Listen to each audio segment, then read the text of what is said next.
ఇప్పుడు వేల సంవత్సరాల నుంచి మా రుచి పరంపర నుంచి ఉందని విన్నమే అంతే. తర్వాత ఇప్పుడు నాడీ పరీక్ష తర్వాత ప్రశ్న దర్శన అంటే చూసి మనము రోగ నిర్ధారణ కనుక్కోవడం అయింది ప్రశ్న ద్వారా ఇన్ఫర్మేషన్. అది ఎప్పటి నుంచి మీకు నొప్పి ఉంది ఏంటి మంచి చెడ్డ అలాగే స్పర్శ దాన్ని పట్టుకొని ఎలా ఉంది చూసి చెప్పడం. ఎక్కడ నొప్పి చూపించాలి.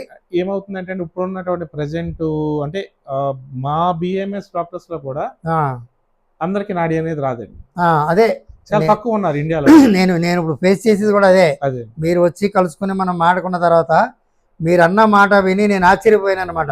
ఎటువంటి వ్యక్తినైనా రమ్మనమనండి, ఆయన నోరేమి ఇప్పక్కర్లేదు, నా దగ్గరికి కూర్చోమనండి. కాకపోతే దీనికి ఒక నియమం ఉంది, పొద్దుటే రావాలి, పరగడుపున రావాలి, నిదానంగా వచ్చి కూర్చోవాలి.